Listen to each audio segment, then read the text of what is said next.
This is Chen Singh and we are going to learn how to change affirmative or positive sentence into negative and interrogative sentence. आज हम लोग affirmative sentence को negative और interrogative वाक्य में बदलना सीखेंगे।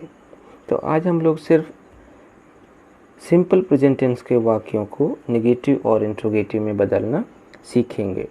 बहुत सारे बच्चे नेगेटिव और इंट्रोगेटिव वाक्य बनाते समय गलतियां करते हैं, तो उन गलतियों को आज हम लोग शॉर्ट आउट करेंगे। Affirmative sentence: affirm something to be true or valid, it is agreeing with someone or something। ये सकारात्मक कथन होते हैं, इसमें हम किसी बात को सही या उसको हम लोग सहमति प्रदान करते हैं। Second, negative sentence expresses negation that something is false. ये वे कथन होते हैं जिसमें हम नकारात्मक भाव प्रकट करते हैं। Third, interrogative sentences are used to ask question. प्रश्न या सवाल पूछने के लिए हम प्रश्नवाचक वाक्यों का प्रयोग करते हैं। अब हम लोग डू और डस का प्रयोग अच्छे से समझ लेते हैं। डू का प्रयोग आई, वी, यू, दे और प्लूरल नंबर सब्जेक्ट के साथ में नेगेटिव और इंट्रोगेटिव बनाते समय हेल्पिंग वर्ब के रूप में किया जाता है। डस का उपयोग he, she, it and singular number subject के साथ में हेल्पिंग वर्ब के रूप में नेगेटिव और इंट्रोगेटिव बनाते समय किया जाता है। डू या डस का उपयोग करते समय सब्जेक्ट पर विशेष ध्यान देने की ज़रूरत है। अब हम लोग स्ट्रक्चर समझ लेते हैं। First, affirmative sentence structure: subject plus main verb का फर्स्ट फॉर्म या fifth form plus object plus other words. I read a book, he reads a book, they carry bags, she carries a bag. यहाँ पर ध्यान देने की ज़रूरत है कि आई, वी, यू और प्लूरल नंबर सब्जेक्ट के साथ में हम वर्ब का फर्स्ट फॉर्म प्रयोग करते हैं और ही, शी, इट और सिंगुलर नंबर सब्जेक्ट के साथ में हम वर्ब का फिफ्थ फॉर्म प्रयोग करते हैं। Now negative sentence structure: subject plus do या does plus not plus verb का first form plus object plus other words. Examples: I do not play guitar, he does not play guitar, Neeraj does not read a story, boys do not swim in the river।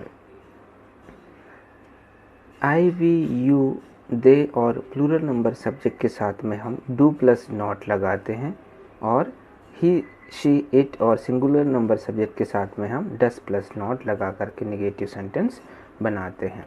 Now interrogative sentence structure: do या does plus subject plus verb का first form plus object plus other words.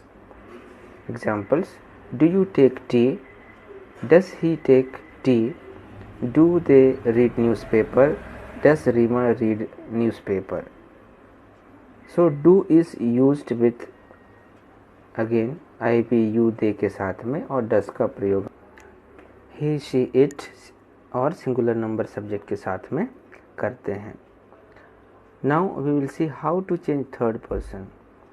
The spelling for the verb in the third person differs depending on the ending of that verbs.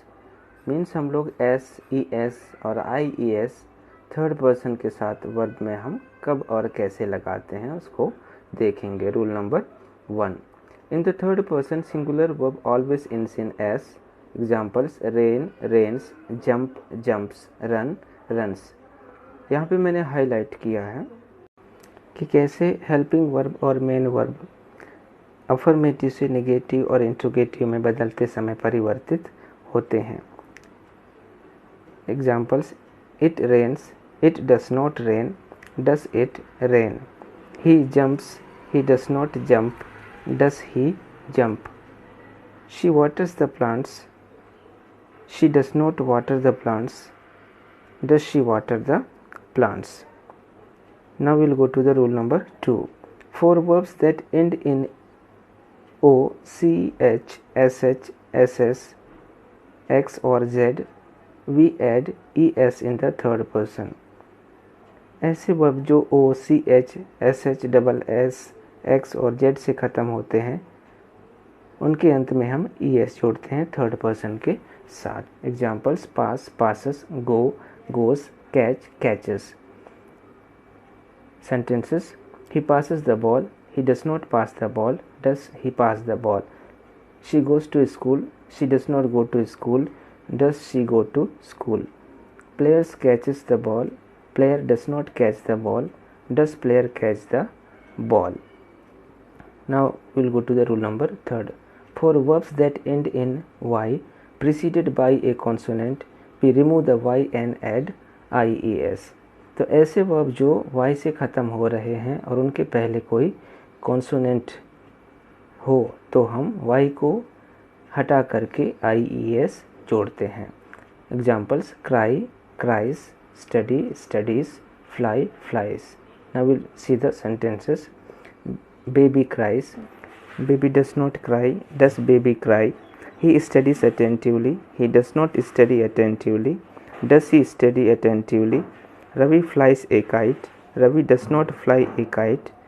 Does Ravi fly a kite? Now we will go to the rule number 4. For verbs that end in Y preceded by a vowel, we just add S. ऐसे verb जो Y से ख़त्म हो रहे हैं और उनके पहले कोई वॉवेल हो तो हम सिर्फ S लगाते हैं या S जोड़ते हैं. Examples: play, place, buy, buys, pay, pays. Ram plays football.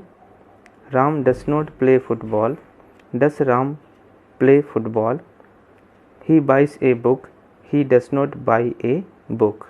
Does he buy a book? अभी हमने थर्ड पर्सन के साथ वर्ब में कब एस, ES या IES जोड़ना हमने सीखा और हमने कितने नियम देखे? 4. तो चारों नियम को आप अच्छे से सीखिए और आप कभी नेगेटिव और इंट्रोगेटिव बनाना गलत नहीं करेंगे. Thank you. Have a nice day.